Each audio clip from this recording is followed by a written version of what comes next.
Gina and I have been talking about it. It's more or less my anxiety of making sure that he's in a good place. Although for sure. seeing how she's reacting with them, it's kind of calming her down.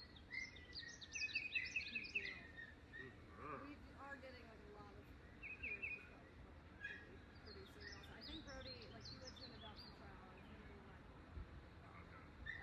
But who knows? They want like another week to like make sure we should fit. But like they have a Bernedoodle, Bernedoodle, large dogs. Very good. Go ahead and use the top part of the Come here. Hey, Jake, Hey, come on. good girl. Come here, pretty girl. Good girl, Mama. Come here, pretty girl. Oh, Milo, get over it. Oh, come on. Oh, off. Good girl, Mama. Good girl.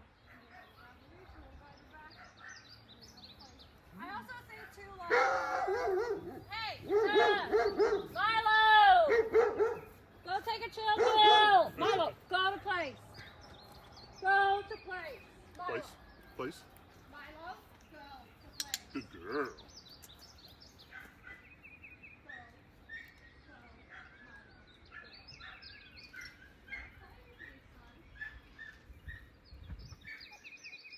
Oh, Lady J.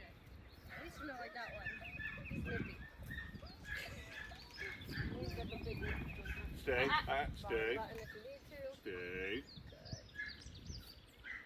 I also think too, like getting another dog this time around, like my idea would be, like instead of how we do with a foster, where we're just like, here, have a foster dog, and hopefully it all works out. It'll be like, you know, they're going to be more of an integration process, where we're not kind of letting them figure it out together. And even still, if we wanted to do it where they're in crates together here for a week, and we do a boarding thing where we try to make sure it's the right fit, it's going to be a lot easier going home and knowing that they can do a crate together, knowing that they have played positively, know that she has an off command if you do see anything you don't like from her. Because really, I think last time it's more of a control thing. It's a new dog in her space. There's what's going on. She's got a little anxiety.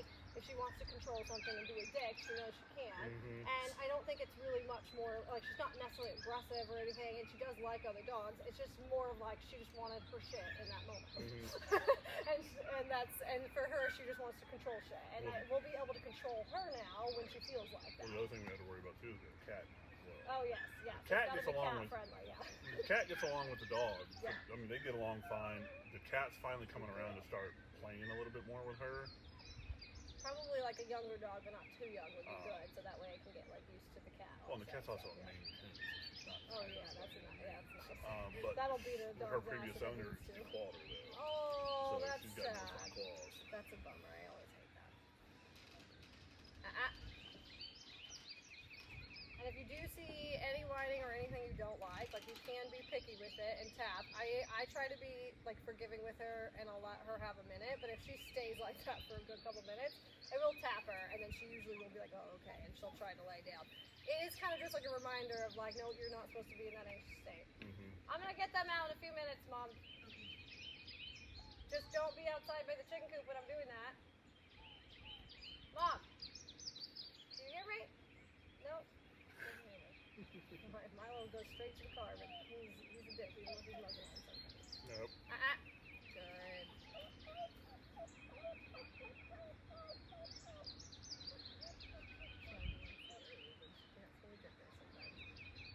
Is it a breed thing, the anxiety, or is it just... Yeah, I mean, sometimes it just becomes like an association. Like once they just learn that for some reason to them feels good or does anything, they just keep choosing it. And if they think that moving, like dogs they start moving fast, they're like, okay, that works for me, and they just keep doing it.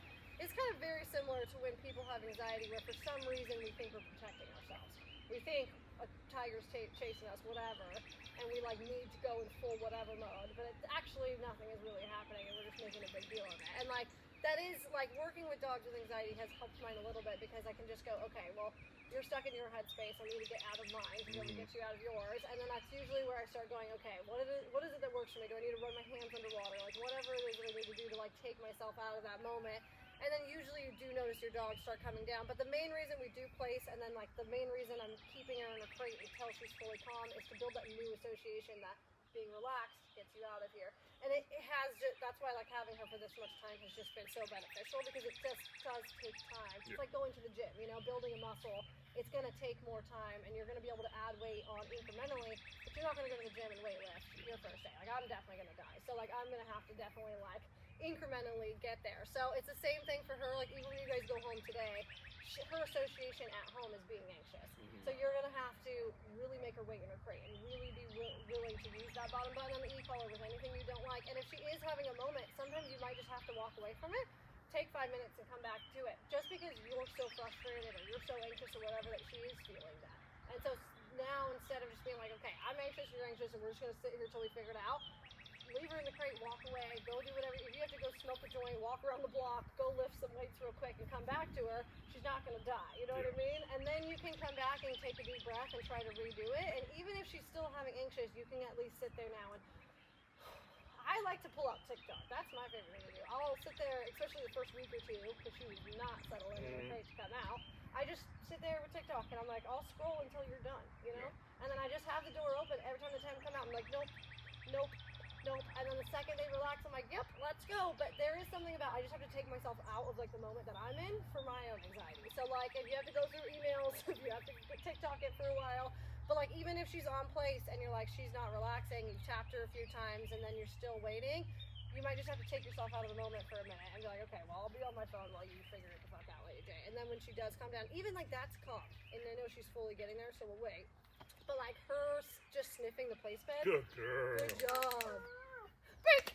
Good girl. But releasing her in that moment is what's changing her brain. It's starting to go, okay. It's kind of like what I did when I went to rehab for drugs. Like I had to rewire my brain that drugs were not going to make me feel better. And I used to do them thinking I'd feel better, and then immediately the next day feel worse about my life because it would be in shambles, you know? So she's like a coke addict who's getting off the cocaine right now, and she wants the lie immediately. The other day, talking about, I don't want things this way, drugs. It's just like, oh my god. Hey, Lola. Good job. Good girl. I'm not a show dog. Very nice. I'm not a show dog. Yeah. We had to force her into it on day one, huh? But like also little things like that, like when we're out, I'll notice sometimes I'll go to guide her to do something and like she'll be uncomfortable about it, and what really matters in that moment is that I hold the leash and just guide her through it.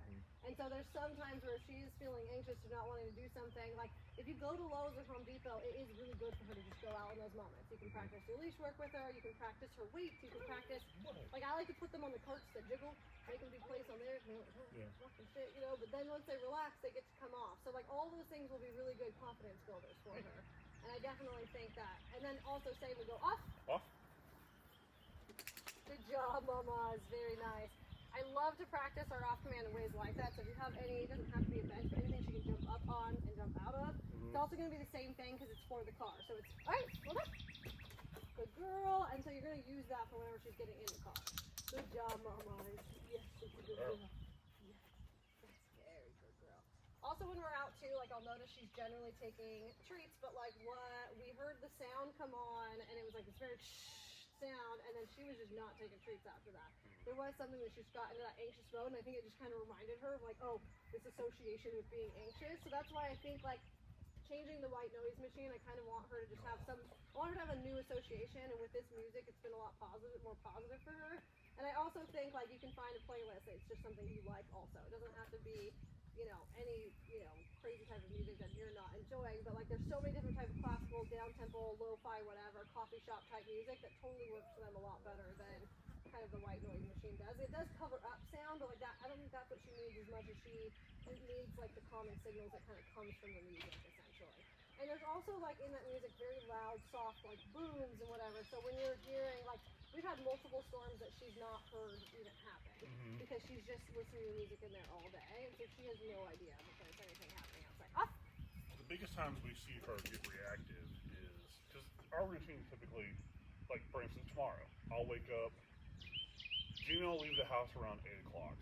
She'll let her out of the crate at 8 in the morning, and then she'll normally come into the bedroom and jump in bed with me and lay in there for the next half hour before I get up.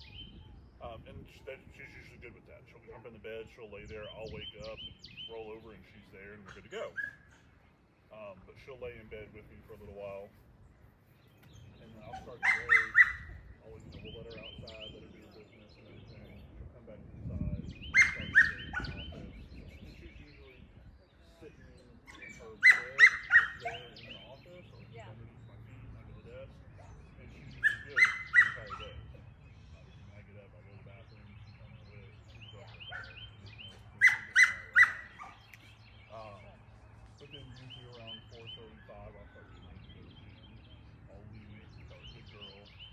white noise on in the living room, and as soon as you go over by the